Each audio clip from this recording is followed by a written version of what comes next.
a big part of health bill is related to Medicaid, and if I know we talked about some of the overall numbers in the budget, the overall budget. Do you have the total anticipated dollars for Medicaid spending for the 2017-18 fiscal year?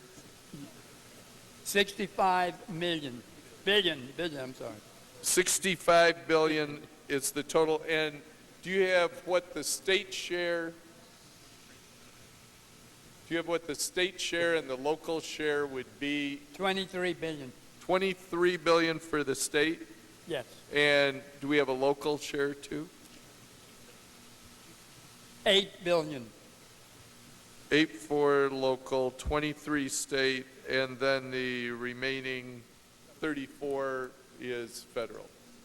Yes. Do we know how that compares to the current fiscal year, or what we're spending it? I know we have a Medicaid cap and whatever, but just trying to get an idea of how the dollars compare.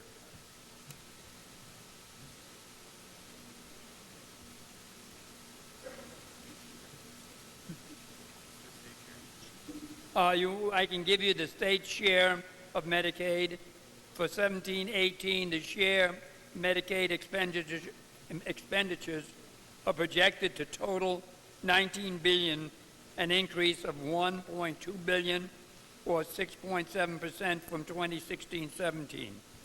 The final budget agreement balances Medicare Restore with new savings actions. And I have some other numbers here if you want them. The state funds was approximately for this year is 23 billion. The federal funds were 33 billion. The local funds were 8 billion, and the all funds are 65 billion. Thank you, Denny. On the it's our understanding that the capital funding for critical or essential health care providers totaled 500 million. Well, we had money put in for last year, but there weren't awardees announced. Then there was some expectation there would be an additional 500 million in this year's budget. So I guess a couple of questions related to that. One, are we going to see additional capital dollars for those critical or essential healthcare providers? And also, can we expect to see this year some of those awards made?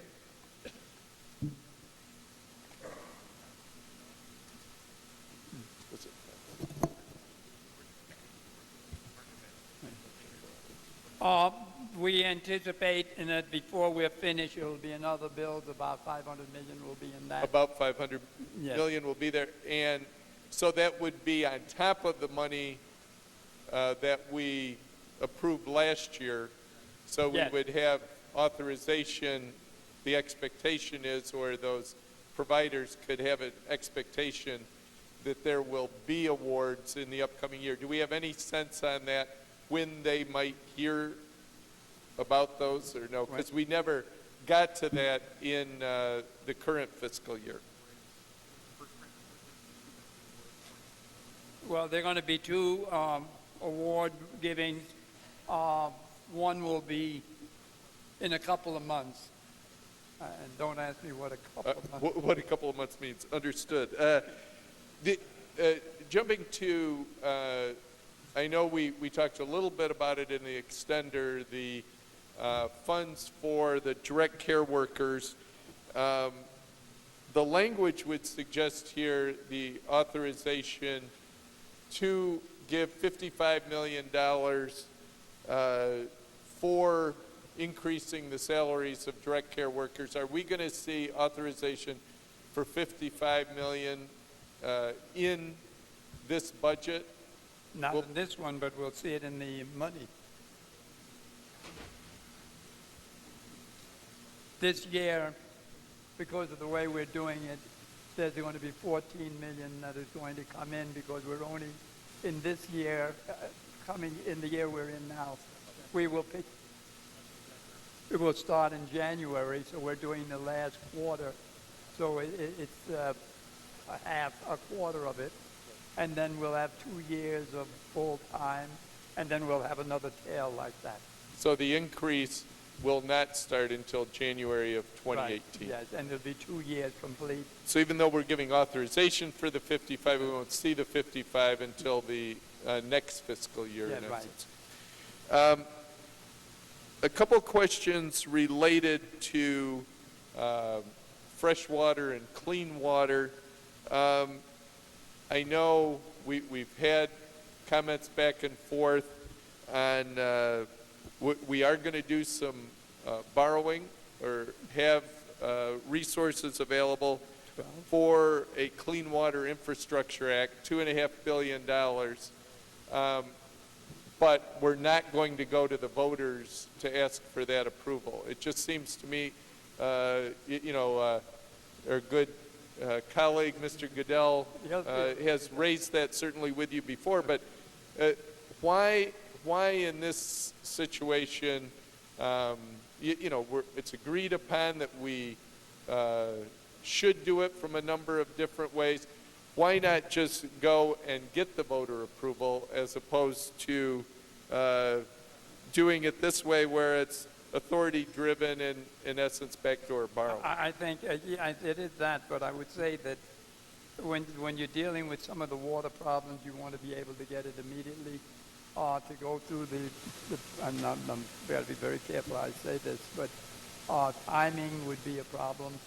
So putting this up this way, we can now go forward, and people will be ready to do it. Let's see. Do we have And the other thing I've been told is that we'll get a better price. a better rate? The interest will be better. Do we have a sense when those that you talked about timing, do we have a sense when some of those critical projects from around the state are going to start flowing in? Do we have any sense when those might be available for those who are going to be applying? I don't, but I think there would be someone who could do it if you want it done. Thank you. I guess I would also ask you about talking about water and health and whatever, the issue of, in the governor's proposal, he had a provision in there for testing of public wells. This would continue that, but he had a provision for also testing of private wells, and that was not included. Do we have a rationale why the governor's proposal of testing private wells as well as public wells isn't included in the budget? That we couldn't get an agreement in the negotiations that would work, so we may come back again to do it separately, but not now. I know a number of my constituents are not on public water, and certainly the issue of keeping clean water, safe water for our public is critical, but also for those who aren't on public systems. That's one I think we can do when we get out of this. Yeah. Thank you very much, Mr. Farrell. Thank you.